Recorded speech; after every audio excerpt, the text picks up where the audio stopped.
Welcome है आप लोग का एजुकेशन 7.0 में। तो आज हम लोग पढ़ेंगे राइट टू कॉन्स्टिट्यूशनल रेमेडीज, जिसमें आर्टिकल 32 एंड 226 शामिल है। यानी राइट टू कॉन्स्टिट्यूशनल रेमेडीज एक फंडामेंटल राइट्स है, जिसमें सिर्फ दो आर्टिकल शामिल है, आर्टिकल 32 एंड 226। तो चलिए अब हम लोग पढ़ते हैं। इसमें बताया जा रहा, the right to constitutional remedies is one of the most significant fundamental rights enshrined in the Indian Constitution. It ensures that citizens can approach the court if their fundamental rights are violated. This right is granted under Article 32 and Article 226 of the Constitution. क्या बताया जा रहा है? तो right to constitution remedies क्या है? एक बहुत ही इंपॉर्टेंट ये एक फंडामेंटल राइट्स है जो इंडियन कॉन्स्टिट्यूशन में शामिल है। हमारे संविधान में, हमारे दस्तूर में 6 फंडामेंटल राइट्स है, जिसमें से ये सबसे आखिरी फंडामेंटल राइट्स है, राइट टू कॉन्स्टिट्यूशनल रेमेडीज। ये क्या यकीन दिलाते हैं? सिटीजन को, शहरी को यकीन दिलाता है कि अगर आपका फंडामेंटल राइट्स वायलेट हो रहा, यानी आपके फंडामेंटल राइट्स को कोई नुकसान पहुंचा रहा, तो आप डायरेक्ट कोर्ट में जा सकते हैं किस दो आर्टिकल के जरिए, आर्टिकल 32 एंड आर्टिकल 226 के जरिए। यानी अगर किसी भी इंसान के, किसी भी हिंदुस्तान के शहरी के अगर फंडामेंटल राइट्स को नुकसान पहुंचाया जा रहा है, उसको आज़ादी को रोका जा रहा है, तो वो डायरेक्ट कोर्ट में जा सकते हैं। ठीक है, तो इसमें अब हम लोग दो आर्टिकल्स पढ़ेंगे। पहला है article 32 right to constitutional remedies. पहले हम लोग दो आर्टिकल है, आर्टिकल 226, आर्टिकल 32। तो हम लोग आर्टिकल 32 पढ़ेंगे। इसमें बताया जा रहा है, article 32 provision the right to directly approach the Supreme Court for the enforcement of the fundamental rights, and Dr. B.R. Ambedkar called Article 32 heart and soul of the Constitution. तो आर्टिकल 32 के जरिए हम लोग डायरेक्ट सुप्रीम कोर्ट जा सकते हैं अगर fundamental rights को वायलेशन किया जा रहा है, किसी के फंडामेंटल राइट्स को रोका जा रहा है। तो डॉक्टर बी आर अम्बेडकर खास करके आर्टिकल 32 को बहुत ही इंपॉर्टेंट कहा है, हार्ट और सोल कहा है, यानी कॉन्स्टिट्यूशन के रूह और दिल कहा है। किसको? आर्टिकल 32 को। इसलिए क्योंकि हम लोग का जो फंडामेंटल राइट सारे ही हिंदुस्तानियों को तो दिया गया है, लेकिन अगर कोई वायलेट कर रहा, किसी के फंडामेंटल राइट्स को रोका जा रहा है, तो आर्टिकल 32 के जरिए डायरेक्ट सुप्रीम कोर्ट जा सकते हैं और ये हमारे फंडामेंटल राइट्स को प्रोटेक्ट करेंगे। इसलिए डॉक्टर बी आम्बेडकर ने आर्टिकल 32 को हार्ट एंड सोल कहा है कॉन्स्टिट्यूशन का। तो रिट्स जारी करते हैं, अगर किसी का फंडामेंटल राइट्स को अगर प्रॉब्लम होगा तो रिट जारी किया जाता है, writs issued by the supreme court. तो रिट्स हमारे 5 है, तो एक एक करके शॉर्ट में हम लोग पढ़ेंगे। क्या है? पहले habeas corpus, to release a person unlawful detail. अगर किसी को गैर कानूनी तरीके से, किसी सिटीजन को अगर गिरफ्तार किया जाता है, डिटेल किया जाता है, तो आप क्या कर सकते हैं? आप रिट्स को कंप्लेन कर सकते हैं, हेबिस कॉर्पस फाइल कर सकते हैं, जिसके जरिए आप क्या किया जाएगा, जिसको इलीगल तरीके से डिटेल किया उसे जल्द ही कोर्ट बोलेगा रिलीज कर ले, क्योंकि वो इलीगल तरीके से हुआ है। तो वो भी फंडामेंटल राइट्स को तो रोक रहा है ना, आपको इलीगल तरीके से आपकी आज़ादी को रोका, इसलिए। दूसरा रिट्स क्या है? मैंडेमस। इसमें क्या बताया जा रहा?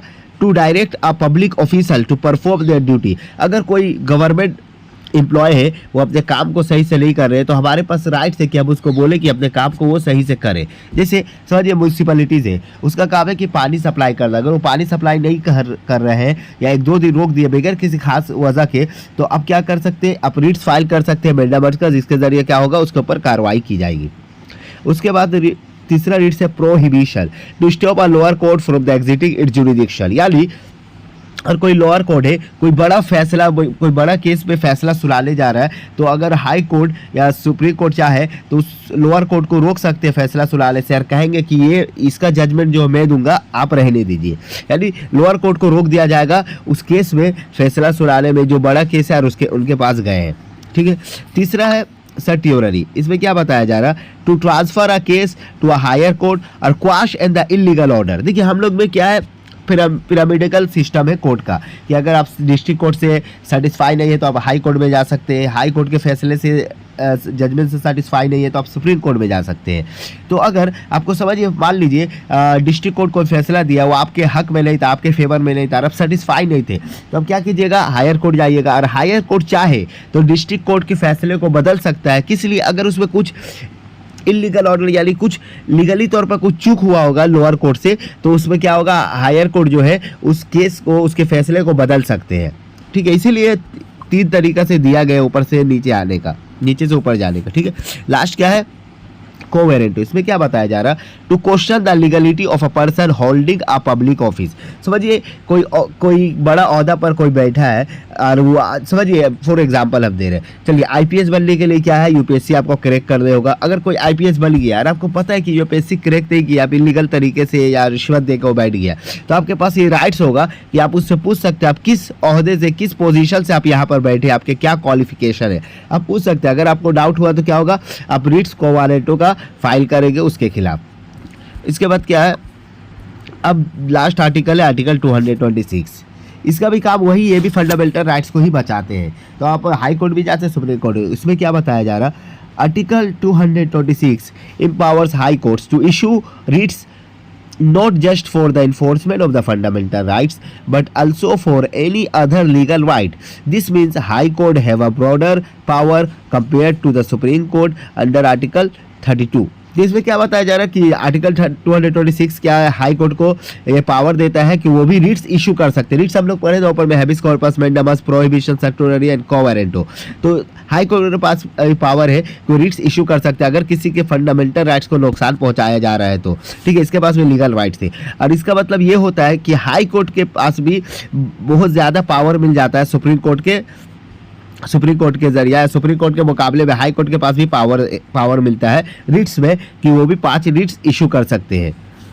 तो ये था, आज हम लोग पढ़ लिए आखिरी fundamental right to constitution remedies. अगर आपको पूरे राइट्स पढ़ना, 6 हमारे फंडामेंटल राइट्स है, तो सारे आपको इस चैनल के इसमें मिल जाएंगे, इस चैनल के प्लेलिस्ट में मिल जाएंगे, आप जाके देख सकते हैं।